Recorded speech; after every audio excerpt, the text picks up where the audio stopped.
ऐसे साथी की तलाश किसे नहीं होती जिसका साथ रफाकतों को खुद पर फख्र करने पर मजबूर कर दे, जिसके प्यार से मोहब्बत को खुद पे नाज हो जाए, जिसका एहसास ही तन्हाइयों को महका दे। ये तो रूह की ख्वाहिश होती है जिस पर इंसान का कोई इख्तियार नहीं होता, चाहे हमें इस बात का पता चले या नहीं। बाज जज्बात प्याज की परतों की तरह भी तो होते हैं, छुपे हुए, और जब कोई खास लम्हा इन अनदेखे जज्बात को उभार कर सामने लाता है तो हमें इस चीज का इदराक होता है कि हमारे इतने अंदर से हमारे वजूद का हिस्सा बने हुए हैं कि इनको खुद से अलग करना अपने ही आप को चीर फाड़ कर रख देने के मतरादफ होता है। मगर हम क्यों और कैसे चाहने लगते हैं कि ये सच्चे और खूबसूरत तकाजे हमारी रूह से अपना नाता तोड़ लें? क्यों ऐसा लगता है कि इन चंबेली जैसे मासूम एहसासात के बगैर सफरे जिस्त बेहतर गुजरेगा? शायद इसलिए कि इश्क का तूफान जब अपने अरूज पर आता है तो बंदे को अपने आप से ही जुदा कर देता है। क्या उस तन्हाई से बढ़कर कोई और अजाब हो सकता है? शायद यही वो पुलसरात है जिससे गुजर कर इंसान सोचता है कि काश वो नाजुक सी बेल कभी परवान चढ़ी ही ना होती। हालांकि उसके परवान चढ़ने में इंसान का कोई अमल दखल नहीं होता। घर में फोन लगना था और इस काम के लिए कामरान से बेहतर और कोई शख्स नहीं हो सकता था। जितने राब्ते और दोस्तियां कामरान की लोगों के साथ थी, उतनी तो शायद पूरे गुजरात में किसी और शख्स की नहीं थी। शायद ये भी इसकी इनफरादियत की एक और वजह थी। सजल जरा देखना दरवाजे पर कौन आया है। दस्तक की आवाज पर बैठक से अम्मी ने सजल को कहा। अच्छा अम्मी, देखती हूँ। दरवाजे की तरफ जाते हुए सजल ने दिल ही दिल में अंदाजा लगाने की कोशिश की कि शाम के 5 कौन हो सकता है। अब्बू के आने का भी तो अभी काफी देर है और महरीन और अम्मी दोनों ही घर पर मौजूद थी। उसकी या महरीन की और कोई सहेली भी नहीं हो सकती थी क्योंकि कल ही उनके घर दावत थी। बरादरी के तकरीबन सभी लोग आए हुए थे। इन्हीं सोचों में वो दरवाजा तक पहुंच गई और दरवाजा खोलते ही उसे अपने सवाल का जवाब मिल गया। अरे कामरान भाई, आप कैसे आना हुआ? जनाब, इस घर की तमाम जरूरियात और यहाँ के मकीनों की तमाम ख्वाहिशात का माँ बदौलत को बखूबी पता होता है। हम आप लोगों के लिए टेलीफोन सेट लेकर आए हैं। बस ये सुनना था कि सजल का खुशी से बुरा हाल हो गया। वो कब से चाह रही थी कि इनके घर फोन लग जाए ताकि 7 समंदर पार मुकीम भैया और भाभी से बात करने में आराम हो जाए। बस अब्बू का हाथ नहीं पड़ रहा था इस काम में। अब जब कामरान ये नेक फरीजा सरंजाम देने आया तो सजल को तो कलीम की दौलत मिल गई हो। अम्मी, महरीन देखें तो सही कौन आया है। कामरान कह रहा है कि वो हमारे घर में फोन लगाएगा। अरे महरीन, तुम जरा कुछ एहतमाम तो करो, आखिर को हमारे घर में फोन लग रहा है, कोई आम बात है? सजल की खुशी पर महरीन मुस्कुराती हुई किचन में चली गई। ये देखे बगैर के कामरान की निगाहों ने कितनी मोहब्बत से उसका किचन के दरवाजे तक पीछा किया है। भैया का ह्यूस्टन से फोन आया था। घर में सबसे पहले उन्हीं का फोन आया था। कामरान ने सजल के घर का फोन चालू करते ही उसके कहने पर सबसे पहले भैया को इत्तला की थी। भैया और बच्चे सब बहुत खुश थे बातचीत की इस सहूलत पर, और सजल का सारा क्रेडिट बजा तौर पर कामरान को दे रही थी। कामरान, सच्ची में अगर तुम ये काम ना करते तो शायद कभी भी ना होता।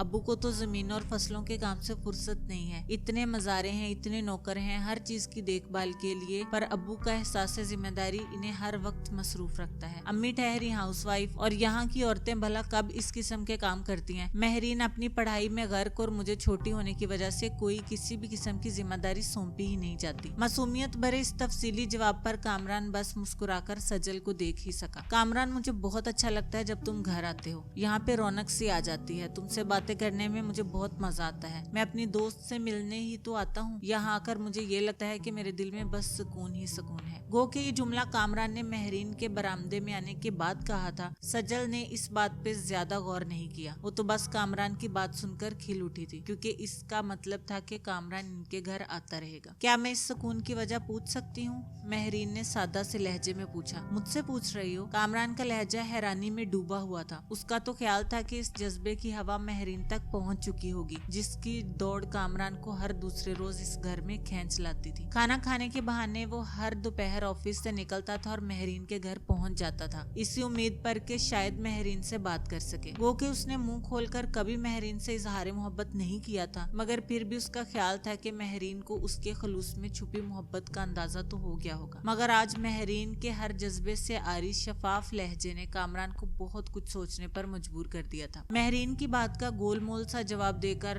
कामरान थोड़ी देर में वहाँ से उठकर चला गया। महरीन, तुम्हारे इम्तिहान कब शुरू होंगे? अम्मी ने बरामदे में किताबें फैलाई बैठी महरीन से पूछा। पूछा। बस अम्मी आजकल तो छुट्टियां हैं इम्तिहानों की तैयारी के लिए, इंशाल्लाह 2 हफ्तों में इम्तिहान भी शुरू हो जाएंगे। अम्मी को किसी सोच में गुम देखकर महरीन चौंकी थी। मगर आप क्यों पूछ रही हैं और इतनी परेशान क्यों लग रही हैं? अरे नहीं बेटा, वैसे ही पूछ रही थी कब तुम्हारे इम्तिहान खत्म होंगे और तुम्हें इन किताबों से छुटकारा मिले। कितनी पीली पड़ गई है रंगत तुम्हारी, आंखों के गिर्द हल्के भी स्याह हो गए हैं। अम्मी को तो बस अपनी ममता से काम था। कौन माँ देख सकती है कि उसकी औलाद अपने खाने पीने से बेनियाज हो जाए, नींद और तफरीह से गाफिल हो जाए और हंसना कम कर दे।